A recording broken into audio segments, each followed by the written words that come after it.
नमस्कार दोस्तों, स्वागत है आप सभी का हमारे इस चैनल सनातन बेला पर। दोस्तों, अगर आप भी अपनी लाइफ में कुछ नया सीखने की चाह रखते हैं तो इस चैनल को अभी सब्सक्राइब कर लें। दोस्तों, हमारे हिंदू संस्कृति में प्रत्येक घर में प्रतिदिन पूजा पाठ करने की परंपरा है और इसके लिए सभी अपने घरों में अपने आराध्य का छोटा सा ही क्यों न हो लेकिन एक मंदिर अवश्य ही बनाते हैं।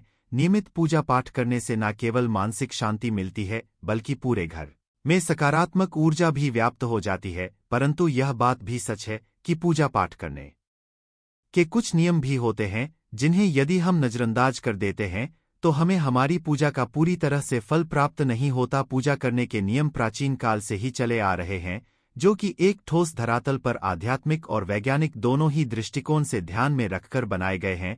इसलिए हमें इन नियमों को बिल्कुल भी अनदेखा नहीं करना चाहिए। ऐसा ही एक महत्वपूर्ण नियम है घंटा नाद, यानी कि पूजा करते समय हम जब घंटी बजाते हैं उसे बजाने के लिए शास्त्रों में कुछ नियम निर्धारित किए गए हैं। शास्त्रों में देवताओं के सामने घंटी बजाने का बहुत अधिक महत्व बताया गया है, जिसे हम इस कृष्ण श्लोक के द्वारा समझ सकते हैं। आगम अर्थम तु देवा नाम गमन अर्थम तु राक्षस साम घंतारावम करोम अद्देवता आह्वान लांचन। इसका अर्थ है कि घंटी बजाने से देवताओं का आगमन और राक्षसों का गुमान होता है, और जो घंटियां राक्षसों से हमारी रक्षा करती है उसे हमारा नमन है। तो चलिए दोस्तों जान लेते हैं कि पूजा करते समय जब हम घंटी बजाते हैं तो उसके पीछे क्या कारण है, घंटी को बजाने के क्या नियम है और पूजा के वक्त घंटी बजाते समय होने वाली गलतियां कौन सी है जो हमें भूलकर भी नहीं करनी चाहिए। दोस्तों, क्या आपने कभी अपने घर के मंदिर में रखी हुई घंटी को ध्यान से देखा है? अगर आप ध्यान से देखेंगे तो आपको घंटी के ऊपरी हिस्से पर, यानी जहां से हम इसे पकड़ते हैं,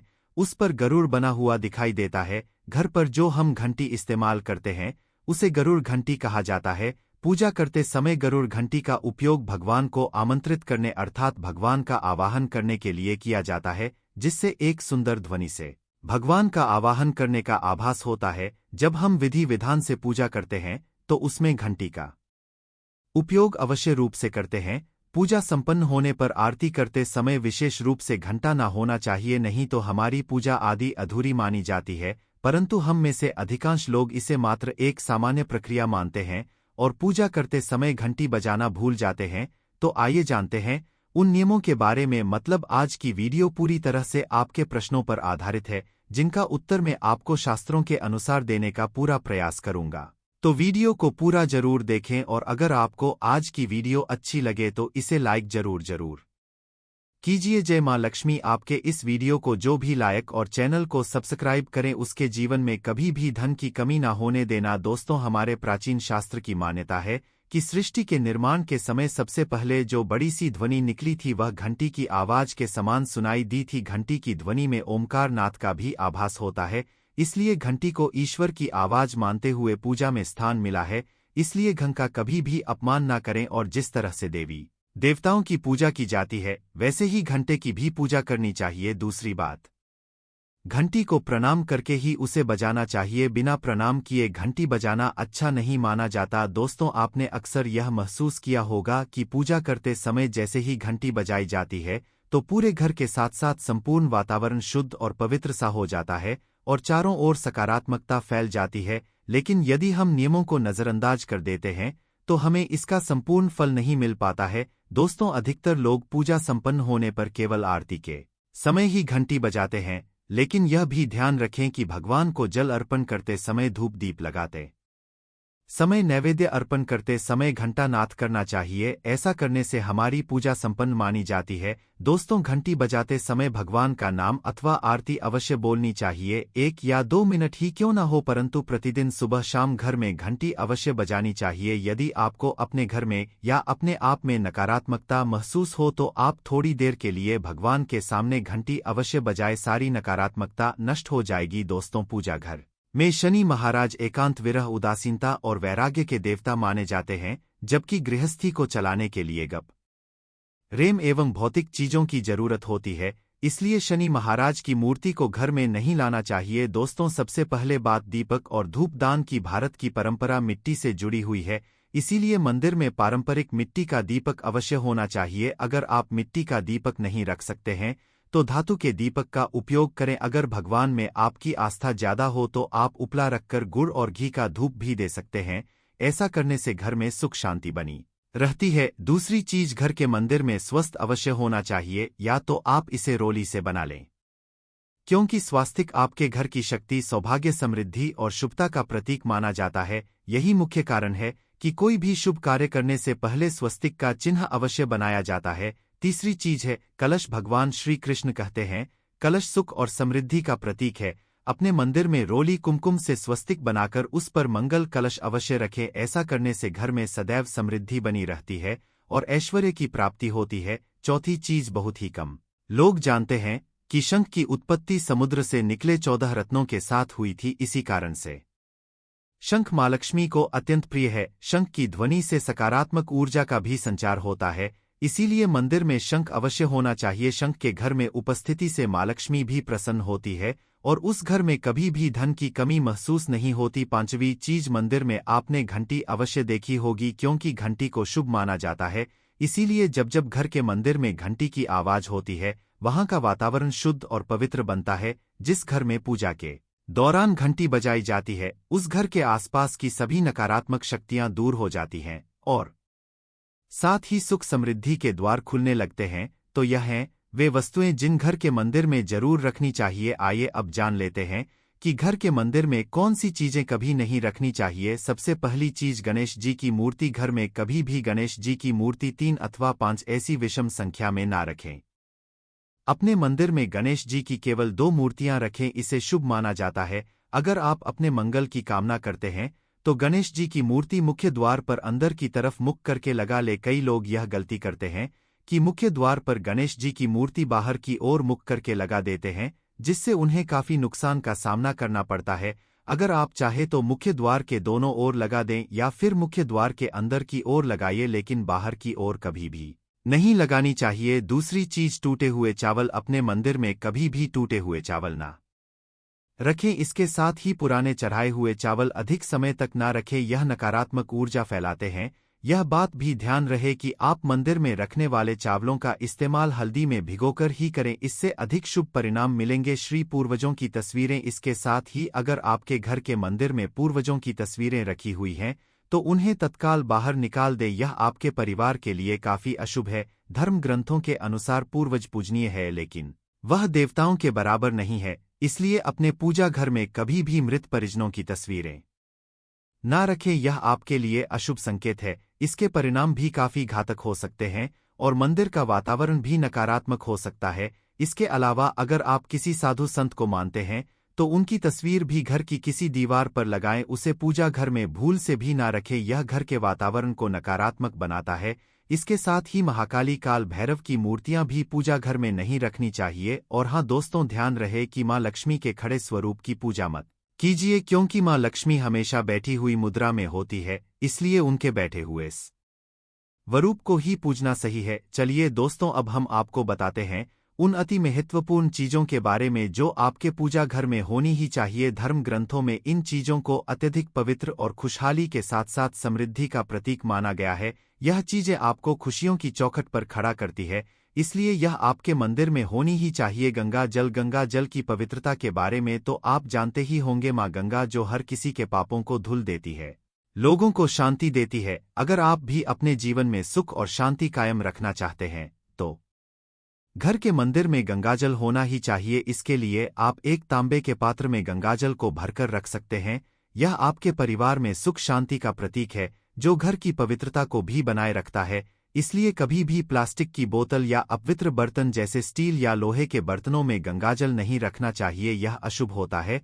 और अगर आप महालक्ष्मी को प्रसन्न करना चाहते हैं तो पूजा करते समय मां लक्ष्मी को कमल का फूल चढ़ाएं। मां लक्ष्मी कमल के फूल पर ही विराजमान रहती है, उन्हें बेहद प्रिय होता है, क्योंकि यह कीचड़ से निकलकर भी दुनिया में खूबसूरती और पवित्रता बिखेर है। इसलिए माता लक्ष्मी की पूजा करते समय कमल का फूल जरूर चढ़ाना चाहिए। ऐसा करने से कई गुना लाभ आपको मिलेगा। दोस्तों, इस दिवाली ध्यान रहे कि आप दीपक से दीपक ना जलाए। शास्त्रों के अनुसार जो व्यक्ति दीपक से दीपक जलाता है वह रोगी होता है। ऐसा करने से रोग भी परिवार में पनपते हैं, इसलिए कभी भी दीपक से दीपक नहीं जलाना चाहिए। साथ ही मंदिर में एक घी का और एक तेल का दीपक जरूर जलाए। यह आपको समृद्धि देगा। घी का दीपक दाईं तरफ और तेल का दीपक बाईं तरफ जलाने से समृद्धि बरकरार रहती है। इसके अलावा घंटा, धूपदानी, गंगाजल जैसी चीजों को बाईं तरफ रखना शुभ होता है। उम्मीद है दोस्तों आप यह समझ गए होंगे कि मंदिर में क्या रखना है। गुलाब जल ना हो तो थोड़ा सा गंगा जल, और वह भी ना हो तो आप शुद्ध जल ले सकते हैं। ऐसा करके आप उस हल्दी से अपनी उंगली से श्रेणी लिखें और उस कागज पर पूजा प्रातःकाल जब आप पूजा करते हैं तो पंच उपचार से उस कागज की पूजा करें। उसके पश्चात उसे लेकर आप उसे अपने धन रखने वाले स्थान पर रख लें या फिर आप अपने पर्स में रख लें। अगर आप हमेशा ऐसा करते रहे जैसे कि आप 1-2 बृहस्पतिवार के पश्चात इसे बदल दें या फिर इसी को हर बृहस्पतिवार के दिन धूप दप दिखा दें, पंचोपचार पूजन कर दें और फिर वापस मोड़कर आप अपने पर्स में ले। ऐसा अगर आप करते तो जल्द ही आपको बहुत ही चमत्कारी लाभ मिलेगा। आप कभी भी धन का अभाव नहीं होगा। इस एक छोटे से उपाय से महालक्ष्मी की कृपा श्री हरि विष्णु के सहित हो जाती है। बृहस्पतिवार का दिन भगवान विष्णु देव का दिन होता है और माता लक्ष्मी का बीज मंत्र जो आपने लिखा है चमत्कारी रूप से यह काम करते हैं। बात करते हैं अगर आप संतान प्राप्ति की कामना करते हैं तो आपको किस तरह से हल्दी का उपाय करना। अगर आप संतान की करते हैं या फिर आप पुत्र प्राप्ति करते हैं तो आपको चाहिए कि आप थोड़ी सी हल्दी एक आटे की भरकर किसी गाय को खिलाए। जैसे आप आटे की 2 लाइन बना ले, नमक नहीं होना चाहिए उसमें, इस बात का ध्यान रखें। थोड़ी सी चने की दाल अगर आपने भिगो के रखी है रात की तो या फिर 2 घंटे पहले भिगो दें और उस लोई के बीच में रखें थोड़ी सी हल्दी, थोड़ा सा गुड़, और इस लोई को ले जाकर हर बृहस्पति दिन आप किसी गाय को खिलाते हैं तो कुछ ही समय आपकी समस्या समाप्त हो जाएगी। धीरे धीरे जो भी परेशानियां आपके संतान प्राप्ति में आ रही है तो वह दूर हो जाए। या फिर अगर आपके संतान की शिक्षा में कोई बाधा आ रही है तो भी आप यह उपाय कर सकते हैं। संतान की शिक्षा में कोई बाधा आ रही तो आपको चाहिए कि आप संतान के माथे पर, अपने बच्चे के माथे पर अगर आप हल्दी का टीका लगाते हैं तो आपको बहुत ही शुभ फल हासिल होगा। जल्द बच्चे का मन पढ़ाई में लगेगा, एकाग्र होने लगेगा, गुरु अच्छा होगा, शिक्षा में मन लगेगा, शिक्षा में जो भी बाधा आ रही है वह दूर होगी। इस तरह से इन उपायों को आप करें, निश्चित ही आपके जीवन में सफलता आती है। हल्दी का छोटा चमत्कारी उपाय होता है यहाँ और बहुत ही चमत्कारी रूप से काम करता है। हल्दी जो कि बृहस्पति शुभ करती है और बृहस्पति शुभ हो जाए तो जीवन में किसी भी चीज का अभाव नहीं रहता। तो आप इन उपाय को अवश्य करें। यह छोटे बहुत ही सरल और बहुत अचूक उपाय है। हल्दी डिब्बे में आप क्या करेंगे, आप उसमें 2 इलायची डाल दें। यकीनन आपके जीवन की समस्त मनोकामनाएं पूर्ण हो जाएंगी। याद रखिए जीवन में आपको किसी भी तरह का धन की समस्या का सामना नहीं करना पड़ेगा। दोस्तों हल्दी के यह चीजें अवश्य डालना है। क्या क्या डालना है, आप चाहे तो लौंग सकते हैं, इलायची डाल सकते हैं या फिर आप लाल मिर्ची डाल सकते हैं। हल्दी के डिब्बे में माता लक्ष्मी दोनों से कृपा बरसाए, बल्कि चारों दिशा से धन की वर्षा होगी और पैसा आएगा। गुरुवार के दिन थोड़े से चावलों को हल्दी से रंग ले और इसे लाल कपड़े में बांधकर अपने पर्स में रख ले। ऐसा करने से अटका हुआ धन वापस आ जाता है। अगर आपका पैसा भी कहीं या किसी के पास का हुआ है तो इस उपाय को अपना सकते हैं। दोस्तों कमेंट में जय माता लक्ष्मी अवश्य लिख दे, तुरंत ही खत्म। भगवान विष्णु जी माता लक्ष्मी जी की कृपा से आपके जीवन में खींचा हुआ चला आएगा धन। दोस्तों 11 अप्रैल को फाल्गुन महीने गुरुवार पड़ रहा है। गुरुवार का मतलब है भगवान विष्णु जी का वार। दोस्तों आज के इस वीडियो के माध्यम से हम आपको 1 दीपक और 2 लौंग के एक ऐसे शक्तिशाली उपाय के बारे में बताने जा रहे हैं जो आपके बंद किस्मत के दरवाजे को खोल सकती है। दोस्तों संसार में हर मानव यही चाहता है कि उस मानव को माता लक्ष्मी जी की कृपा मिले, माता लक्ष्मी जी उसके घर पर वास करने आए। परंतु माता लक्ष्मी जी को प्रसन्न कैसे यह कोई भी नहीं जानता है। तो एक बात का ध्यान रखिएगा दोस्तों, जिस मानव को भी भगवान विष्णु जी का आशीर्वाद मिल जाता है वहां पर माता लक्ष्मी जी की भी कृपा बनी रहती है। आज आपको आप वीडियो में बताने जा रहे हैं कि 11 अप्रैल 2024 फाल्गुन महीने के गुरुवार के दिन अगर आप 1 दीपक 2 लौंग का उपाय करते हैं सही मुहूर्त पर तो कैसे आपको भगवान विष्णु जी और माता जी की कृपा, कैसे जीवन में आपके जो भी धन संबंधित परेशानियां होंगी वह 1 दिन के 2-4 मिनट के उपाय से हमेशा के लिए खत्म हो सकती है। देखिए दोस्तों, इस भागदौड़ भरी जिंदगी में हर मानव पैसा का समझा जाता है, परंतु हमारे भारतवर्ष में केवल 22 प्रलोग हैं जिनके पास इतना पैसा है कि उनकी आने वाली 7 पीढ़ी पर पैसे पर राज करेगी। बाकी बचे हुए 78 प्रलोगों में से 10% लोग उपाय करके अपनी किस्मत को अपने अनुरूप बना लेते हैं। बाकी जितने भी लोग होते हैं वह जीवन में का शिकार हो जाते हैं। अगर आप भी चाहते हैं कि आप जीवन में निराशा का शिकार ना हो तो शास्त्रों के बताए गए एक ऐसे उपाय को कर लीजिए जो सिर्फ आप फाल्गुन महीने के गुरुवार के दिन अगर करते हैं सही मुहूर्त पर, तो मान के भगवान विष्णु जी की कृपा से आपके जीवन में आपके राहु केतु आपके ग्रह तारे आपके साथ देना चालू कर देंगे, जिसके बाद आप अपने जीवन में जो भी निर्णय लेंगे उस निर्णय से आपको फायदा पहुंचेगा। दूसरी तरफ इसी उपाय से आपको माता लक्ष्मी जी की वो कृपा मिलेगी जिसके बाद आप मान के चलिए दोस्तों आपके जीवन में वर्षा होगी। आपके जीवन में आप आर्थिक समस्याओं में फंसे हुए थे वह समस्याएं खत्म हो जाएंगी। कुल मिलाकर यह समझ लीजिए माता लक्ष्मी जी की कृपा से आपके जीवन में ध्यान चारों खींचा हुआ चला आएगा। एक बात का थोड़ा ध्यान, अगर आप भगवान विष्णु जी की पूजा करते हैं या आप अपना इष्ट देवता उनको मानते हैं तो कभी भी आपको भगवान विष्णु जी की पूजा को सिद्ध करने के लिए कम से कम 12 से 15 गुरुवार पूजा करनी होती है। परंतु अगर आप महीने के गुरुवार के दिन कोई भी उपाय करते हैं, कोई भी पूजा करते हैं, तुरंत ही सिद्ध हो जाती है, क्योंकि महीना हमारे हिंदू धर्म में बहुत ही पवित्र महीना समझा जाता है और यह पूरा महीना भगवान विष्णु जी को समर्पित होता है। इसीलिए महीने के गुरुवार को महागुरुवार कहा जाता है और कई तांत्रिक कई पुजारी लोग तो इसी दिन का इंतजार करते हैं पूरे सालर से। यूं कि कहा जाता है कि इस दिन कोई भी मानव अगर थोड़े से भी उपाय करता है उस मानव को उस उपाय का करोड़ों गुना लाभ पलट करके मिलता है। तो दोस्त अगर आप अपने जीवन का 2-4-5 मिनट निकाल कर के फाल्गुन महीने गुरुवार मतलब 11 अप्रैल 2024 के दिन यह उपाय कर लेते हैं जो एक दीपक और 2 लौंग का महा उपाय है, तो मान के चलिए दोस्तों भगवान विष्णु जी के आशीर्वाद से आपके जीवन के दोहक दर्द गरीबी परेशानी सब खत्म हो जाएगी और माता लक्ष्मी जी की कृपा से आपके जीवन में धन खींचा हुआ चला आएगा। इसीलिए अगर आप भी कहते हैं कि भगवान विष्णु जी और माता लक्ष्मी जी की कृपा आप पर और आपके परिवार पर सदैव बनी रहे, भगवान विष्णु जी के आशीर्वाद से आपके जीवन की हर परेशानी खत्म हो जाए और माता लक्ष्मी जी के आशीर्वाद से आपके जीवन में धन की वर्षा हो, तो पूरे सच्चे मन और पूरी सच्ची श्रद्धा से पहले तो आप इसको लाइक कर दीजिए और कमेंट बॉक्स में लिख दीजिए जय भगवान विष्णु जय माता लक्ष्मी जी की। और दोस्तों एक काम कीजिएगा, अपनी राशि कमेंट बॉक्स में डालना मत भूलिए ताकि आपकी राशि के अनुसार कोई भी उपाय हमको पता चलता है